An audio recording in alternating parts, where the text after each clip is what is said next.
જય હિન્દ મિત્રો, the right information YouTube ચેનલમાં આપ સૌનું સ્વાગત છે। તો આજે મિત્રો આપણે વાત કરવાના છીએ 16 નંબર કુવાપત્રક। મિત્રો, દરેક ગ્રામ પંચાયતની અંદર એક 16 નંબર રજિસ્ટર નિભાવવામાં આવતું હોય છે અને આ રજિસ્ટરના આધારે અને 7/12/8ની નકલના આધારે જે તે અરજદારને 16 નંબરનું પ્રમાણપત્ર આપવામાં આવે છે। તો 16 નંબર એટલે કે કુવાપત્રક શું છે?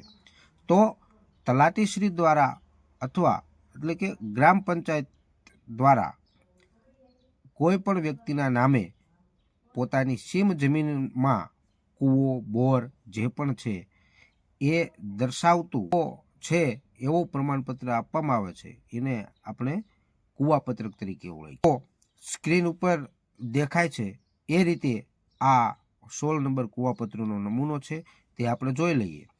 તો 16 નંબર કુવાપત્રકમાં આપણે જોઈ શકો છો કે પ્રમાણપત્રની જમણી બાજુ ઉપર જે છે અહીંયા માસ લખેલું હોય છે, માસ, અને બાજુ એની પાછળ જે વર્ષ લખેલું હોય છે। આ પ્રમાણપત્રની ડાબી બાજુ જોઈએ તો ત્યાં ગામ તાલુકો દર્શાવેલો હોય। તો હવે આ ફોર્મેટ મુજબ તમે જોઈ શકો છો કે એમાં સૌપ્રથમ ક્રમ નંબર આવે, પછી ખેડૂત ખાતેદાર શ્રીનું નામ આવે, ત્યારબાદ એ કૂવાનો સર્વે નંબર આવે, પછી કૂવો છે કે બોર છે, કાચો અથવા તો પાકો। કાચો પાકો એટલે શું મિત્રો? તો કૂવો જે છે એને બાંધેલો હોય, ફરમો બીડેલો હોય તો એને પાકો કૂવો ગણવામાં આવે, અને બાંધ્યા વિનાનો હોય તો એને કાચો કૂવો કહેવામાં આવે। પછી આપણે જોઈએ એનો ઉપયોગ શા માટે થાય છે, ત્યારબાદ આ કૂવો જે છે એ સરકારી છે કે ખાનગી છે, અને ત્યારબાદ ના ખાનામાં જે જોવા મળે છે ત્યાં ભાગીદારીની વિગત હોય છે।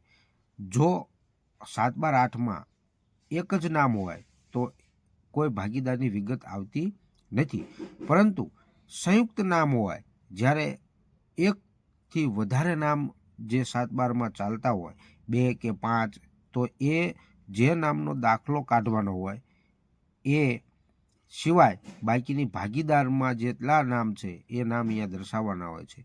અને છેલ્લું ખાનું છે રિમાર્ક્સનું।